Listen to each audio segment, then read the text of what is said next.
मराठी बातम्या. आकाशवाणी नागपूर. धैर्यशील मेश्राम आपल्याला ठळक बातम्या देत आहे.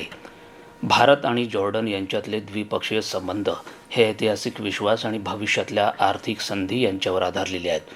जगाला एका विश्वासाच्या इंजिनची, विश्वासार्ह पुरवठा साखळीची गरज असून भारत आणि जॉर्डन ती पुरवू शकतात, असा विश्वास पंतप्रधान नरेंद्र मोदी यांनी आज व्यक्त केला. जॉर्डनची राजधानी अमान इथं भारत जॉर्डन व्यापार मंचाला ते संबोधित करत होते.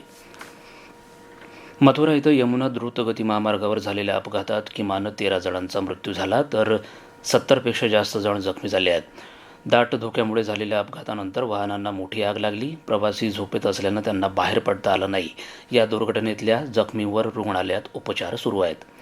प्रधानमंत्री ग्राम सडक योजनेअंतर्गत आजपर्यंत एकूण 7,86,000 किलोमीटरपेक्षा जास्त लांबीचे ग्रामीण रस्ते बांधण्यात आल्याची माहिती ग्रामविकास राज्यमंत्री कमलेश पासवान यांनी आज लोकसभेच्या प्रश्नोत्तराच्या तासात पुरवणी प्रश्नाच्या उत्तरात दिली.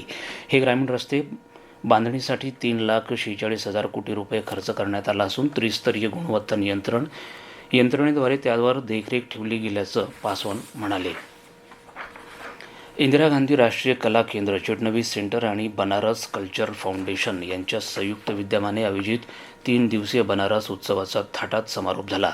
चिटणवीस सेंटर इथं पार पडलेल्या या महोत्सवात पारंपरिक लोकनृत्य, बिरहा गीतं, बनारस शैलीत पुरब अंगठुमरी गायन तसेच सगुण ते निर्गुण, संत तुलसीदास ते संत कबीर यांच्या भजनांची सुरेल मेजवानी रसिकांना अनुभवता आली.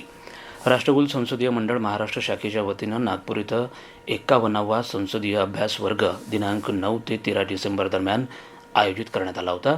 या अभ्यास वर्गात महाराष्ट्रातील 12 विद्यापीठांमधील सुमारे 70 विद्यार्थी आणि प्राध्यापक सहभागी झाले होते.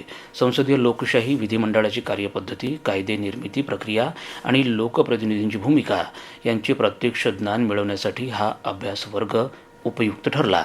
राष्ट्रसंत तुकडोजी महाराज नागपूर विद्यापीठातील राज्यस्तरीय विभागाच्या डॉक्टर विकास जांभोळकर यांच्या मार्गदर्शनाखाली एकूण 15 विद्यार्थी या अभ्यास वर्गात सहभागी झाले होते. याबरोबर हे ठळक बातमीपत्र संपलं. यापुढील ठळक बातमीपत्र रात्री 8:42 प्रसारित केलं जाईल. नमस्कार.